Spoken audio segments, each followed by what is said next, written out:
आज संजय का सुनेंगे हम। द ग्रेट मास्टर है हमारे बीच में। सुन लीजिएगा। हाय संजय। यस मैम, नमस्ते, गुड मॉर्निंग।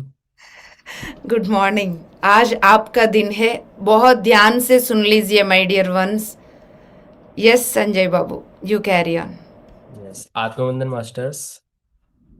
मेरा नाम संजय है और मेरा जीवन ध्यान से कैसे पूर्णता से बदला, मैं ध्यान में कैसे आया और मैं ध्यान से पहले क्या था, वो सारा एक्सपीरियंस मैं आपसे शेयर करूंगा। संजय, शुरू करने से पहले मैं आप सभी के एक बात कहना चाहती हूँ। जितना ये सीरियस दिख रहा है ना, वो उतना सीरियस नहीं है। ये very joyful boy and my goodness, इतना शरारती है संजय। तो अपनी शरारती मोड पे ही शेयर करना बाबू। Yes ma'am. तो फ्रेंड, मेरा ध्यान की यात्रा, ध्यान की शुरुआत सेंट्रल जेल भोपाल से हुई। मुझे ध्यान के बारे में और इस नॉलेज के बारे में बिल्कुल भी याद नहीं, मतलब मालूम नहीं था कि इस ध्यान को और इस ज्ञान को करने से कितना जीवन को अपन एंजॉय और पीसफुल बना सकते हैं। तो 2014 में मर्डर केस मेरे पे मेरे से हुआ और भोपाल सेंट्रल जेल में मैं 2014 में गया। तो जब जेल में गया तो अंदर से बस एक ही चल रहा था कि अब क्या होगा। अब तो पूरी सारी लाइफ खत्म हो गई है और अब कुछ बचा नहीं है जीने को। अब इतना बड़ा केस लगा, मतलब केस ऐसे हुआ कि आपस में लड़ाई हुई। मैं तो जानता भी नहीं था कौन था वो, क्या था, बस ऐसे ही लड़ाई हुई। उसने मेरे को मारा, मेरे को उसने मारा, मैंने उसको मारा तो उसको ज़्यादा चोट आई। तो वो 7 डेज तक एडमिट रहा। उसके बाद वो डेट हो गई उसकी। तो ऐसे करके मेरे ऊपर केस लगा और मैं गया अंदर। तो अंदर एक ही भाव होते थे कि लाइफ अब पूरी तरह से खत्म हो गई है। अब मेरे पे तो मतलब मेरी लाइफ में अब कुछ ऐसा रहा नहीं, अब मैं छूटूंगा। तो एक बदले के भाव हमेशा रहते थे अंदर कि मैं तो जाऊंगा और उसके बाद उसको फिर मारेंगे, फिर ऐसा, क्योंकि वो सर्कल हमारा ऐसा था अंदर से। दोस्ती यारी, मतलब बहुत सारी समस्याओं में उलझा हुआ था मैं। तो ऐसे करके बहुत टाइम निकला बस। और भाव भाव में अशुद्धि ऐसे आ गई थी। बस ऐसा लगता था कि बस जहाँ से जाएंगे और कुछ ना कुछ फिर ऐसा करके आएंगे। ऐसा चलता रहता था। तो फिर एक टाइम पे ये भी थॉट आया, नहीं यार, अब जो हुआ सो हुआ, इसको ड्रॉप करो, इसको छोड़ो और अच्छे से लाइफ जीना है। तो ऐसे करके समय निकलता गया। तो वहाँ पर कई संस्थाएं आई, श्रीमद् भगवत गीता श्लोक पाठ करना, आर्ट ऑफ लिविंग, गायत्री मंत्र, और बहुत सारी संस्थाओं ने अपने अपने काम किए वहाँ पर, ब्रह्म कुमारी। तो ये सारे लोग अपने अपने काम करके अपने अपनी संस्थाओं के बारे में, और ऐसा करोगे तो ऐसा होगा, तो ये लोग सारे चीज़ों में बताते थे। करते तो थे लेकिन बस भाव में शुद्धि नहीं आई।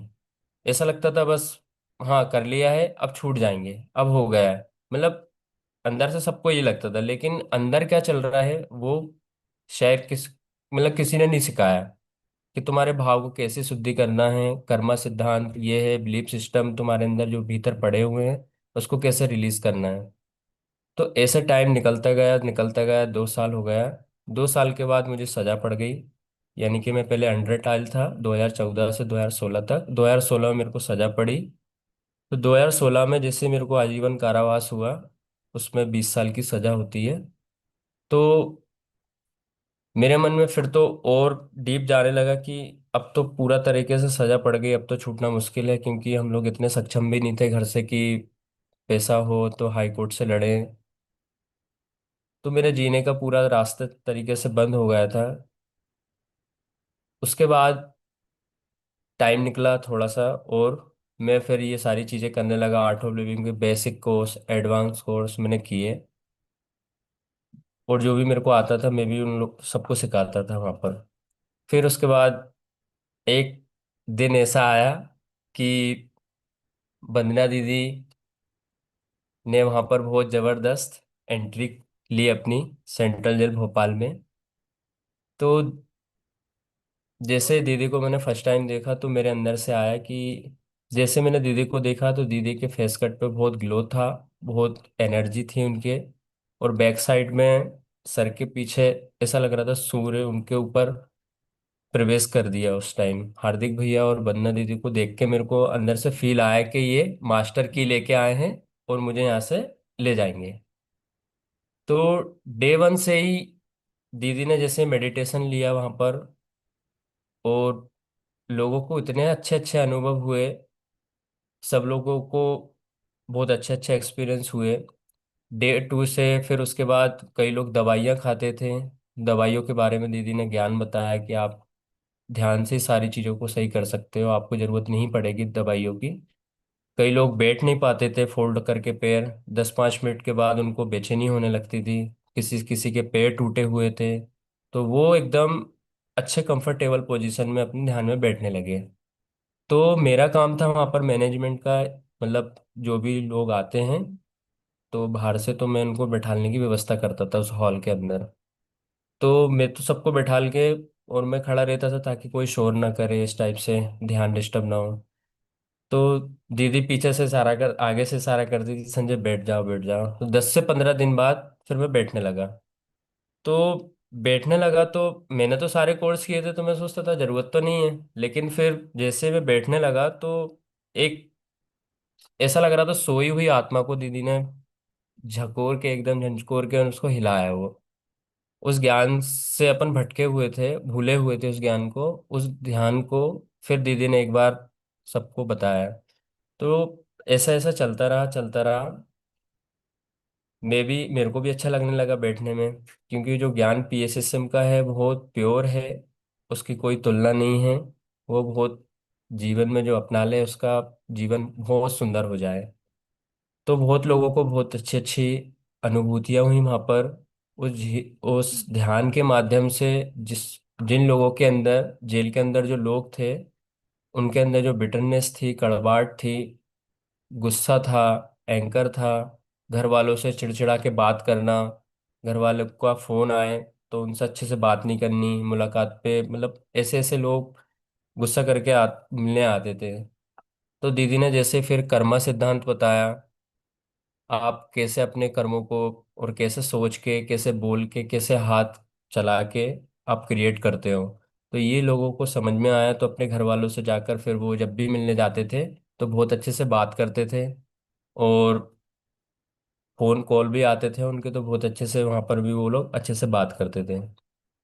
तो बहुत वंडरफुल ज्ञान था वो। 40 डेज में दीदी ने जैसे ही 40 दिन उनके पूरे होने पे आए, तो पता चला कि अब ये कल से नहीं आएंगे। तो जितने भी हम लोग साधक थे वहाँ पर, साधक बन गए थे कैदी से हम लोग। तो दीदी ने बताया कि अब हम लोग कल से नहीं आएंगे संजय, और ऐसा। तो सबके चेहरे पे एक मायूसी थी कि अब क्या होगा, अब कौन सिखाएगा ध्यान और कैसे आगे करेंगे हम लोग। फिर उसके बाद दीदी ने बोला कि अब आप सब साथ में करो ध्यान और इसको कंटिन्यू करते रहना। तो हम लोग रोज रोज ध्यान करते थे, और दीदी की वॉइस में, ऑडियो में, उन्होंने अपनी आवाज़ में उनका ऑडियो लगाते थे वहीं हॉल के अंदर और करते थे। और फिर उसके बाद कुछ समय बाद दीदी ने जो एक मास्टर बनो का 30 डेज का हमें पूरा वो दे दिया था ब्लूटूथ में करके, तो हम लोग प्रोजेक्टर पे वो चलाते थे। तो ध्यान के बाद वो हम लोग सुनते थे ज्ञान, और आपस में फिर शेयरिंग करने लगे। तो ऐसे कर करके बहुत समय निकल गया, मतलब 7-8 महीने निकल चुके थे। तो एक दिन मेरे अंदर से आया, नहीं सॉरी, फिर उसके बाद मेरी पेरोल हुई, जिसमें कि 3 महीने के बाद मैं बाहर आया। मतलब 3 महीने में 15 दिन के लिए बाहर आते हैं पेरोल पे। तो मैं 7 वर्ष के बाद बाहर आया। तो जैसे मैं बाहर आया तो मैंने दीदी को कॉल किया, मैंने दीदी मैं पेरोल पे आया हूँ। तो दीदी ने बोला ठीक है तुम, दीदी ने ऑर्डर दिया था वो मेरे को। दीदी ने बोला तुम नागपुर वर्कशॉप में आ रहे हो। तो घर से तो अनुमति नहीं मिली, क्योंकि पहली बार गया था पेरोल पे, बाहर आया था। तो मम्मी ने तो मना कर दिया, कहने लगी बेच देगी वो तेरे को, क्योंकि बिलीफ सिस्टम भरे हुए हैं ना। फिर उसके बाद मैंने तो मैंने बोला चलूंगा, मैं आऊंगा। तो मैं चला गया दीदी के साथ। तो जैसे से करिए 4 दिन उस एनर्जी में रहा, तो जीवन जो कहीं ना कहीं कमी थी ना जीवन में, और वो पूरी हुई वहां पर। इतना सुंदर ज्ञान, इतने सुंदर सुंदर मास्टर्स, और 4 दिन की वहाँ की एनर्जी बहुत ग्रेट थी। और वहां पर मैंने सीखा सबसे अच्छा कि को क्रिएटर ऑन आवर रियलिटी, खुद हम स्वयं के मालिक हैं। ये मेरे को पहली बार वर्ड मेरे को वहां पर सुनने को मिला था। तो बहुत अच्छा ज्ञान था वो। फिर उसके बाद फिर मैं 15 दिन के बाद फिर इंटर हुआ अंदर जेल में। तो फिर अंदर से आया कि यार मैंने तो सब सीख लिया, अब मेरे को तो बाहर जाना चाहिए। फिर मैंने दीदी को फ़ोन किया वहीं से, जेल से। 5 मिनट बात होती है हफ्ते में एक बार। मैंने, दीदी मैंने तो सब सीख लिया, अब मैं कैसे आऊँ बाहर? कहने लगे, संजय अब जो तुम नागपुर शिविर में सीख के आए हो, अब वो सिखाओ सबको। अब मैं उसमें लग गया फिर। तो हम लोग इसमें करते ऐसे ऐसे करके 6 महीने हो गए। फिर मैंने दीदी को एक दिन कॉल पे लिया, मैंने, दीदी मैंने सबको सिखा दिया, अब मैं कैसे आऊँ बाहर? तो दीदी ने बोला, ठीक है अब तुम आ जाओगे, अब तुम क्या चाहते हो अपनी लाइफ में वो सोचो, बस विजुलाइज करो कि मेरी डेट लग गई है, और मैं जो हूँ बाहर आ गया हूँ, और मैं अपना जीवन बहुत अच्छे से जी रहा हूँ। मैंने, ठीक है। तो विजुलाइज मैंने करा ध्यान में एक दिन कि दीदी और दीप्ति मैम दोनों वकील हैं मेरे केस में, और पत्री सर मजिस्ट्रेट हैं। क्योंकि अंदर से ये आया था कि अपने वाले हेल्प कर सकते हैं भैया, ओरिजिनल बेटे हैं, उनको तो पूरा पक्का उस पे कागज पे भरोसा होता है। तो मैंने विजुलाइज करा कि दीदी और दीप्ति मैम फाइल लेके जा रहे हैं पत्री सर के पास, जो कि मजिस्ट्रेट हैं वो। और फाइल लेके उन्होंने जैसे काउंटर पे रखी टेबल पे, तो उन्होंने बोला कि सर ये हमारा बाबू है, इसको प्लीज यहाँ से रिलीज करो। ओ, मैं तो कब से वेट कर रहा था इसका, लाओ। तो उन्होंने बस अलाउ करा उस पे फाइल पे।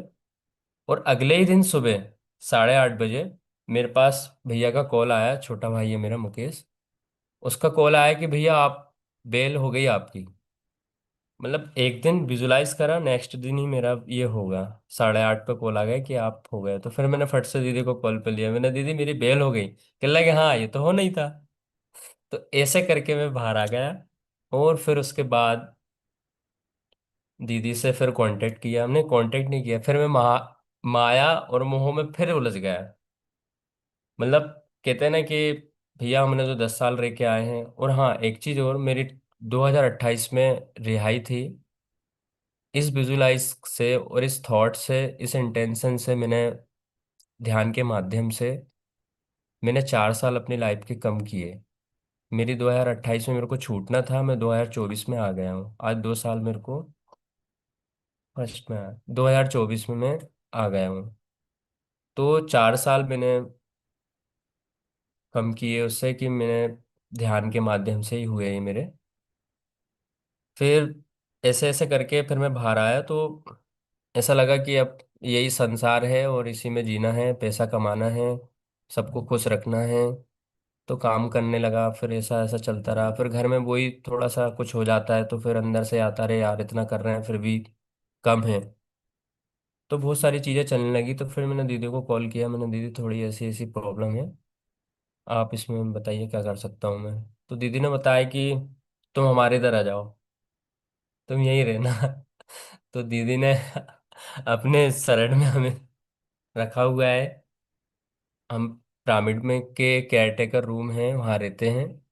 और पापा मम्मी सब लोग साथ में ही हैं।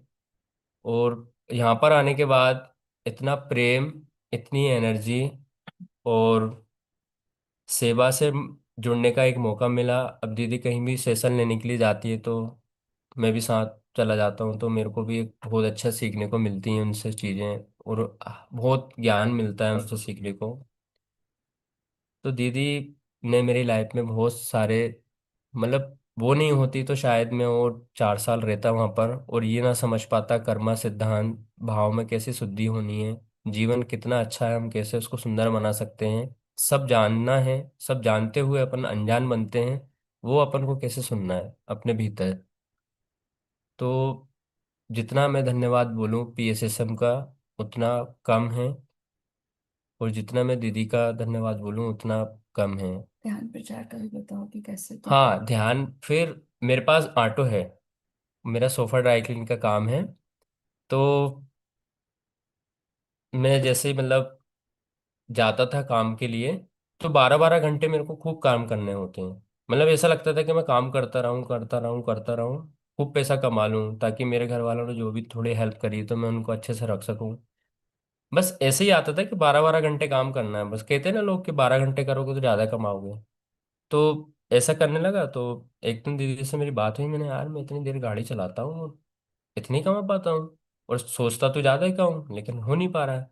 कहने लगे ठीक है, आज से तुम ऐसा करो, जब गाड़ी स्टार्ट करो तो गाड़ी अंदर बोलो गाड़ी में बैठ के कि आज मैं जा रहा हूँ और मेरे को इतना पैसा मिल रहा है, वो भी इजीली तरीके से, मेरे को मेहनत नहीं करनी पड़ रही है, और तुम जाओ, और मैं 6:30 7 बजे तक मैं घर आ रहा हूँ। तो उस दिन से, आज से 4 5 महीने हो गए हैं, उस दिन से मैं इंटेंशन डालता हूँ कि मेरे को इतना पैसा चाहिए और इतना पैसा आ रहा है और इजीली तरीके से आ रहा है। उस दिन से भले मैं 4 घंटे गाड़ी चलाऊं, 5 घंटे गाड़ी गाड़ी चलाऊं, ऑटोमेटिक ही पता नहीं ऐसा लगता सवारी मेरा इंतजार कर रही हो। और बड़ी बड़ी बुकिंग, बड़ी बड़ी राइड जो होती है मैं उठा लेता हूँ और फट से वो मेरा काम हो जाता है उतनी देर में, 4 5 घंटे में। तो थॉट पावर बहुत मायने हैं, अगर आप जैसा सोचते हो वैसा बनते हो। और ध्यान प्रचार जैसे सवारी में कोई भी बैठता है, तो पहले तो मैं एकदम से नहीं बोलता हूँ कि आप ये पंपलेट लो और ध्यान ध्यान को कुछ ध्यान के बारे में जानो। मैं पहले ऑब्जर्व करता हूँ उनको कि उनकी स्थिति क्या है, वो सुनने लायक हैं कि भी नहीं। फिर उसके बाद पंपलेट रखे होते हैं मेरी गाड़ी में आगे, तो मैं उनको फिर ध्यान के बारे में बताता हूँ कि मैडम ये मेडिटेशन फ्लायर है, आप इसको ज़रूर पढ़ना। और ध्यान में ऐसे ऐसे बहुत सारे एक्सपीरियंस, एक दो एक्सपीरियंस बता देता हूँ तो उनको लगता है कि हाँ। तो कई लोगों को मैं ऐसे ऐसे पंपलेट ध्यान प्रचार के मतलब ध्यान के बारे में बता के फिर उनको पंपलेट दे देता हूँ। तो ऐसी जर्नी बहुत मेरी सुखद हो गई, बहुत सरल हो गई। अच्छा लगता है आपकी जीवन में इतने सारे मास्टर्सों का मिलना जुलना, और भी दीप्ति में आई थी, तो बहुत अच्छा लगा उनसे मिलके, उनके साथ रह के ध्यान करके, उनके बच्चों के साथ रह के मस्त मज़ा आया। तो thank you. Love you, Sanjay. He thank is you. just a blossom flower. इतना वंडरफुल एनर्जी है ना संजय का।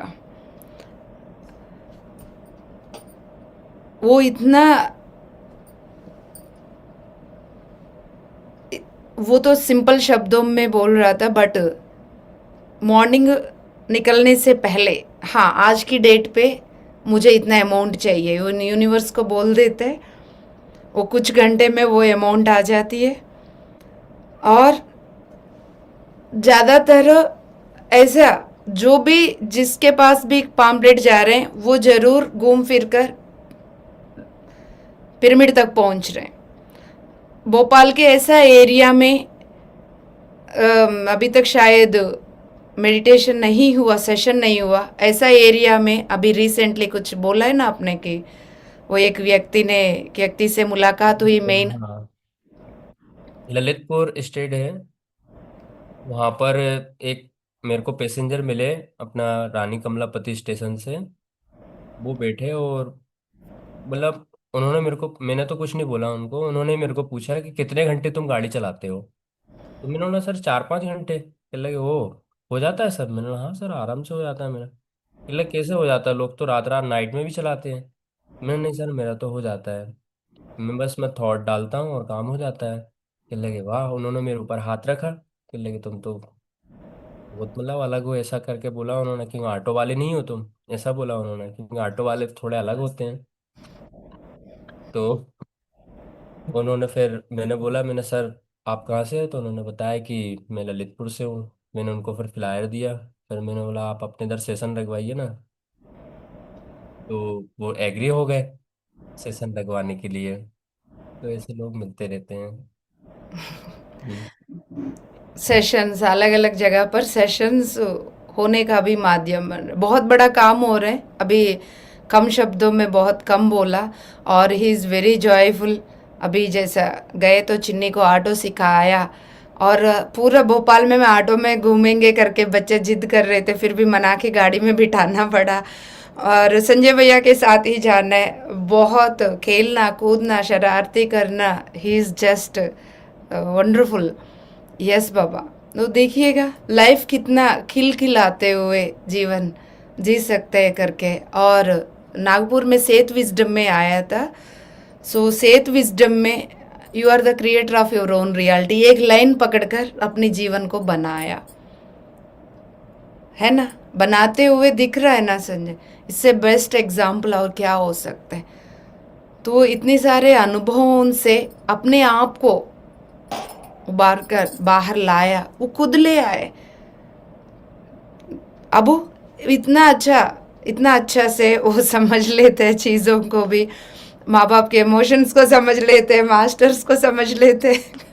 और इसके क्वेश्चन इतना ज़बरदस्त होता है, अमेजिंग आत्मज्ञानी की क्वेश्चन होती है। संजय के साथ अभी मैं 3-4 दिन रहा, इतना अच्छा लगा।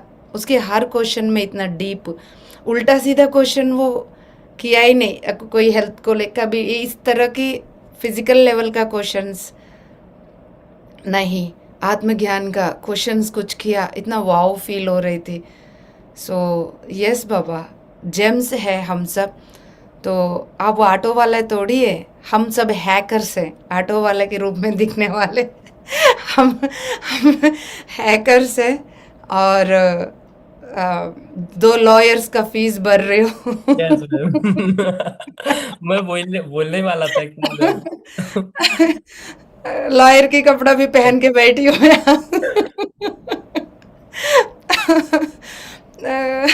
हमारा कंचन बाबू भी एडवोकेट है इस लाइफ टाइम में। तो थैंक जहाँ यू पर जो मैम। रोल लेने हैं, आओ संजय। थैंक यू मैम, आपकी कोर्ट तक मेरे लिए गए। लेके तो तुम गए हो। तुमने इमेजिन करके यस तुम मैम। लेके गए हो मुझे, और वंदना को लॉयर के रूप में, जज के रूप में सर को बिठाया, पेपर में काम करवाया, वापस ले आए। तो फीस दो। तो फीस दे रहे हैं हर जगह पाम्पलेट दे के। यस यस, आज बिल्कुल रियलाइज करा नहीं है, मतलब याद आ गई मेरे को कि इस पर्पज से मैं हूँ यहाँ पर। तो हम अपना टीम जहाँ पर भी है, हम कभी लॉयर बन के ले आते, हम डॉक्टर बन के ले आते, कभी टीचर बन के ले आते, कभी डंडा लेके। तो अपनी अपनी टीम को लाते बाबा। ये भी तो चल रहा है, एक साइड बोला है ना कई बार, एक साइड ध्यान प्रचार भी चल रहा है, एक साइड सभी लाइट वर्कर्स को जगाने का भी चल रहा है। तो और इतना सुंदर गाना गाता है संजय, गाना गाओ फिर प्रभु का सुनते हैं। जो तुमको हो पसंद वही बात कहेंगे, जो तुमको हो पसंद वही बात कहेंगे, जो तुमको हो पसंद वही बात कहेंगे। तुम दिन को अगर रात कहो रात कहेंगे, जो तुमको हो पसंद वही बात कहेंगे। चाहेंगे निभाएंगे सराहेंगे आप ही को, चाहेंगे निभाएंगे सराहेंगे आप ही को। आंखों में दम है जब तक देखेंगे आप ही को, अपनी जुबां से आपके, अपनी जुबां से आपके, अपनी जुबां से आपके जज्बात कहेंगे। तुम दिन को अगर रात कहो रात कहेंगे, जो तुमको हो पसंद वही बात कहेंगे। जो तुमको वो पसंद है वही बात कहेंगे। Thank thank you. Thank you Sanjay. Shy feel करने की जरूरत नहीं है बाबू। तो धीरे धीरे और खुलते जाओगे, ऑनलाइन भी ऑफलाइन जैसा खिलखिलाते रहते हो, ऑनलाइन भी आदत हो जाएगा धीरे धीरे, है ना, बार बार हम बुलाते रहेंगे। ओके। Thank you. आवाज और मस्त मस्त होती है आपका आवाज। आपको देख के, आपने जो मेरा फियर वाला प्रोसेस करा था, जो भी करा था, सर पे हाथ रखा था, मेरे को मतलब आपको देख के तो पसीने छूटने लगते थे। और डर मतलब फियर वाली फीलिंग आपको देखने से, जैसे अभी बैठा हूँ मैं, मतलब मेरे को तो ऐसा लगता था आपके सामने आ ही नहीं सकता हूँ। फिर एक दिन दीदी को पूछा तो उन्होंने बताया कि एनर्जी को फेस नहीं कर पाते हैं पर, इसलिए ऐसा फियर होता है शायद। तो फिर मैंने आपको बताया, तो आपने जो भी किया, उस दिन से मेरा फियर पूरी तरीके से गायब हो गया है। यस बाबू, आपने भी ठीक पहचाना, वंदना बाबू ने भी ठीक गाइड किया, और जो होना था यूनिवर्स के द्वारा हो गया, मैच हो गया एनर्जी, यस। है ना, फ्रीक्वेंसी भी बढ़ गया आपका। Love you, love you.